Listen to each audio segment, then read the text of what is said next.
listeners, and welcome to a special end-of-year episode of the NK News podcast. This episode will go live, as it were, on Thursday, December 26, 2024, as we wrap up another fascinating and fast-paced year of reporting on all things North Korea. We're shaking things up today with a unique format for this episode. Instead of our usual interviews, we're bringing the NK News team together, one by one, to reflect on the most interesting, impactful, and surprising stories of the year. So, to create this episode, I've interviewed my NK News journalist colleagues, one at a time, to see what stories they found the most interesting, and our producer Gabby will stitch these together into one episode for you to enjoy to see out the end of the year. So a big thanks to Gabby for her hard work. From groundbreaking investigations and on-the-ground analysis to the moments that took us and the world by surprise, this year has been filled with developments that demand a second look. So sit back and relax and join us for this retrospective journey through the year that was. Let's dive into the stories that define 2024 as told by the reporters who know them best. But before we do, I want to thank all of you listeners for subscribing to this podcast throughout the year and for subscribing to NK News or NK Pro so that you can enjoy the full episodes each week as well as our archive of hundreds of past episodes. I've been doing this podcast series now since February 2018, so soon it'll be 7 years, and nothing makes me prouder professionally and personally than this collective attempt to understand and make sense of North Korea. I'd like to personally ask each of you to share this podcast and the website nknews.org with someone who you think might be interested or who might benefit from listening to and reading our output. And also, if you know someone who has a fascinating story to tell about North Korea or some knowledge to share that hasn't been shared yet, feel free to get in touch with us at podcast@nknews.org and recommend that guest. All right, thanks. And here we go. Our first guest in the studio is Anton Sokolin. Anton, welcome back. Hey, Jacco, how are you? I'm fine, thanks. So let's talk about the stories that you found interesting. And you've done something a little bit different. You've chosen not a hard or sort of a heavy political topic, and not even a story that you yourself have written. Tell us how you'd like to begin. So first of all, I would like to congratulate our colleagues on our very hard work covering all the stories this year. It's been a very intense year, and it was very full of stories covering all kinds of political angles.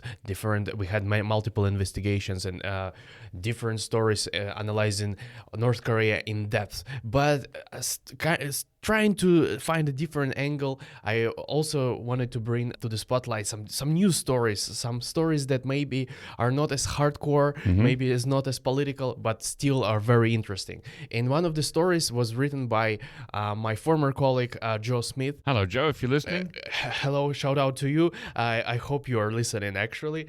And he wrote this fascinating story. He sat down with a German soccer coach to actually learn about his story and his experience of going to North Korea and actually coaching a North Korean football club. And when was he there?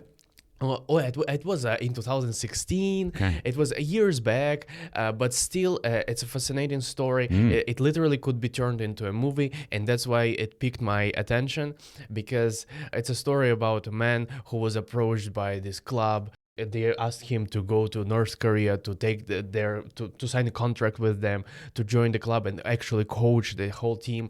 But the conditions there were slightly different from what he got used to. He had been living before in Japan for many years, and it's a bit of a contrast there in the environment. Certainly. The approach, of course, a different approach, different style of coaching. We can talk about, for example, that it's no secret actually that in South Korea and North Korea, the approach to football, to soccer, is a bit more, let's say, systematic, more rigid, and more control-based, and it very similar. It reminds military structure. And well, in his particular case, this football club was affiliated with the military. So it added another extra layer of complication, I would say, to the environment. And yet he decided to go for the first time to observe the team. And of course, you can all read about it in the article itself, but it could be literally turned into a movie, because it shows a man's a journey from one environment to another, exploring a different side of North Korea that many of us would never know, living in the actual country and actually interacting with North Korean athletes. It's something something not many of us can actually. It's an experience that not many of us can get actually. So that's what piqued my interest. And I believe you all guys should read it because it's this Christmas season and we are all looking for fun and nice stories. This one could be one, and it is titled A Job Like None Other. Now, he's a German coach, so is he coaching in German and somebody, maybe a North Korean, is translating that into Korean? So the operation, it was very interesting how it functioned.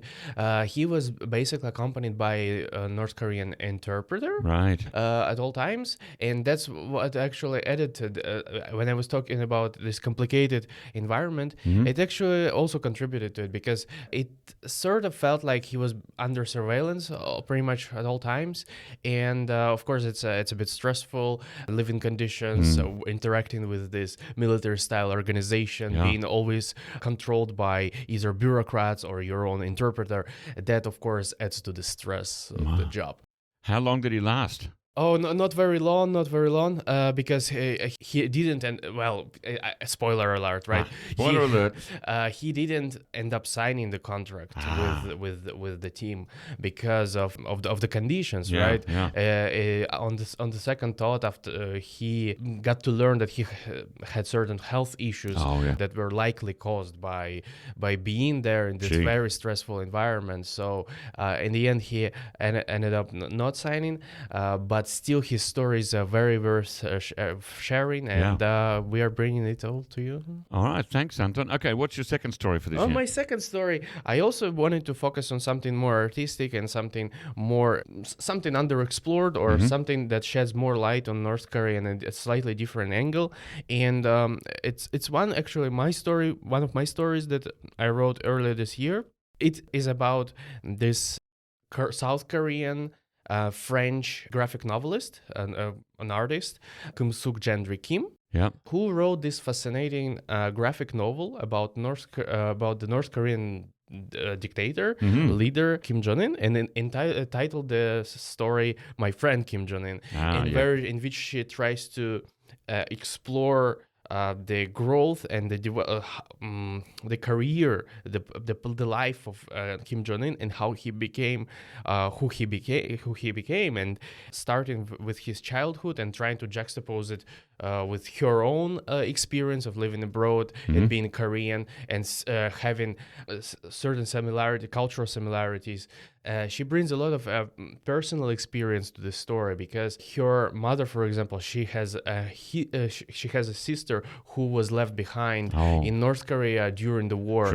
Yes, so there is a lot of that, and Gendry Kim tries to explore this side of things, and also she tries to understand where we headed with Kim Jong-un, right? Are we headed towards a new conflict, and how do we mitigate this conflict?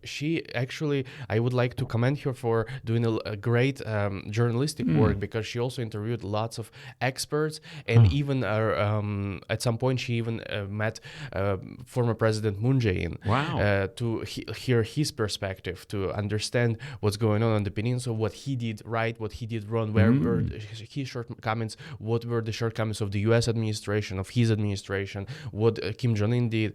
And it indeed provides us with a nice glimpse into how a regular person can view the situation and feel as a South Korean person, and what their feelings are about the division, about the ever-growing conflicts and escalations that we see sometimes on the peninsula. And one other thing I wanted to kind of comment on about this story is the fact that Gendry Kim, when she wrote it, she really complained that a lot of right-wing people with, let's say, right-wing kind of mindsets, they tried to attack her verbally, but still there was this backlash where people would criticize, how could you put, for example, Kim Jong-un's face on the cover of your book and call him your friend. And given what's happening right now, when we are in South Korea, we're having this divide between the lefties and righties. I think it's even more important to kind of bring this book into the public discourse, and I strongly recommend everyone to take a look at it. Is it only available in Korean? So far, it is available in Korean, but actually in several other languages. Okay. But in English, I think it will be published, if I'm not wrong, in next year. Okay, and how is the artwork? Because I haven't actually seen this book. You know, I love graphic novels about and from North Korea, but this one's one that I missed. So how's the artwork? Of course, this is fantastic. Gendry Kim is not a novice in this. She had multiple graphic novels, while some of them are award-winning, like Grass and The Waiting. So I strongly recommend checking out her work in general, and this in particular. Some snippets of her artwork you can find in my article. Right. We included some of her original artwork, so please check it out. What's the title of your story? My story is called From Boy to Dictator. And then, of course, my friend Kim Jong-un, you can look it up just like that. Want the full story? Become an NK News member to continue listening to the complete episode, packed with insights, analysis, and everything you love about the NK News podcast. Head to nknews.org/join for more information about how you can access the full conversation along with the latest news on North Korea.